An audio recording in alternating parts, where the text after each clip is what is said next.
Dalam kisah Alkitab, Raja Salomo adalah penguasa yang paling bijaksana yang pernah dimiliki Israel. Dan ada 3 kitab dalam kitab suci bahasa Ibrani yang berkaitan dengannya. Amsal, Pengkhotbah, dan Kidung Agung. Kitab-kitab ini mewariskan hikmat Salomo tetapi dengan cara yang tidak biasa.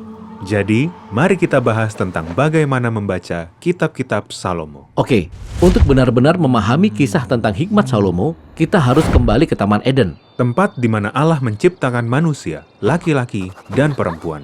Benar, Adam dan Hawa. Dan Allah menugaskan mereka untuk bersama-sama memerintah atas dunia dalam kasih dan kemesraan. Raja dan ratu atas segala ciptaan. Nah, agar bisa memerintah, kita harus menjadi bijak. Dan manusia bisa memilih cara untuk mendapatkan hikmat.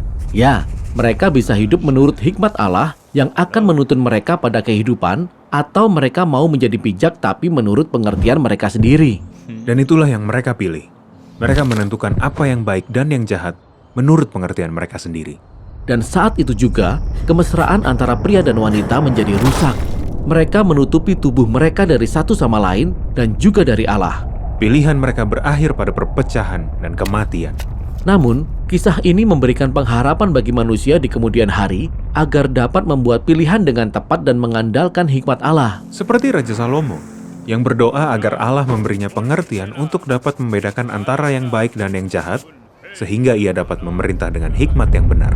Betul sekali, ia membalikkan kegagalan Adam dan Hawa hingga berakhir dengan kelimpahan.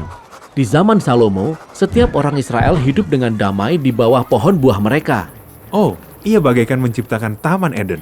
Tapi untuk sementara saja, karena kemudian Salomo gagal. Ia menikahi ratusan wanita dari bangsa lain, dan ia diperdaya agar menyembah dewa-dewa mereka. Dan inilah awal dari perjalanan panjang bangsa Israel menuju kehancuran akibat perbuatan mereka sendiri.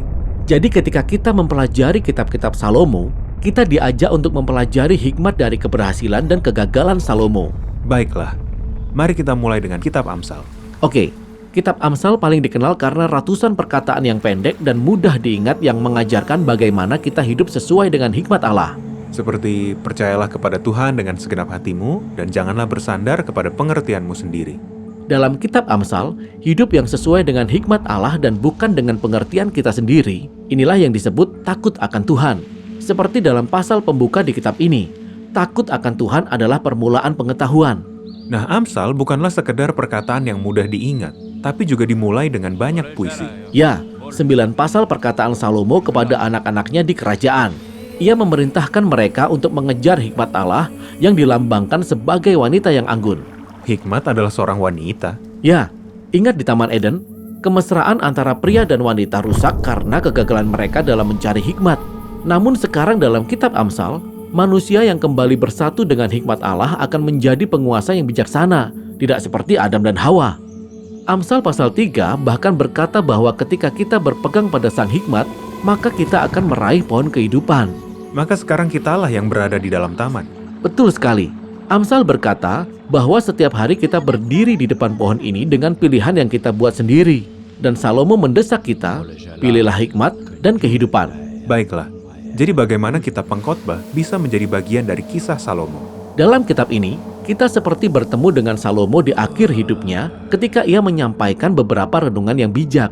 Hidup adalah hevel. Dalam bahasa Ibrani, kata ini berarti uap atau asap yang tidak bisa diperkirakan atau dikendalikan. Dan Salomo terus-menerus berbicara tentang kehidupan di bawah matahari, yakni kehidupan di luar taman yang sulit dan membingungkan. Benar, bahkan ketika kita sudah hidup sesuai hikmat Allah, hidup masih bisa dipenuhi dengan kekecewaan. Bahkan sampai kekecewaan yang paling dalam, yaitu kematian kita sendiri. Menyedihkan sekali. Namun di akhir kitab ini, Salomo berkata, kita harus tetap berjuang untuk hidup dengan hikmat dan takut akan Tuhan. Hanya saja dengan harapan yang lebih sederhana. Baiklah, mungkin kitab berikut ini bisa membuat kita lebih semangat. Kitab Kidung Agung, puisi cinta antara seorang pria dan seorang wanita yang bisa membuat kita tersipu-sipu. Ya, pada dasarnya kitab ini merupakan puisi cinta Ibrani yang sangat menggoda. Tapi ingat, dalam kitab Amsal, manusia yang mengejar hikmat digambarkan sebagai seorang pria yang mengejar wanita di dalam taman. Namun dalam kidung ini, sang wanitalah yang mencari dan merindukan kekasihnya. Ya, inilah gambaran puitis dari sang hikmat yang mengejar kita agar kita beroleh hidup. Bahkan, Kidung ini diakhiri dengan puisi tentang bagaimana cinta wanita ini lebih kuat dari kematian. Jadi, kidung ini bekerja pada dua tingkatan, yaitu merayakan hasrat manusia akan keintiman, Dan menyatakan bahwa hasrat tersebut menggambarkan tujuan utama manusia untuk bersatu dengan Allah dan hikmatnya. sehingga kita bisa bersatu dan memerintah bersama Allah. Betul sekali. Itulah sebabnya mengapa kidung ini berakhir dengan pria dan wanita yang bersatu dalam kasih di bawah pohon buah. Jadi, kisah Salomo dan ketiga kitab ini mengajak kita untuk melihat diri kita sendiri dalam keseluruhan kisah Alkitab.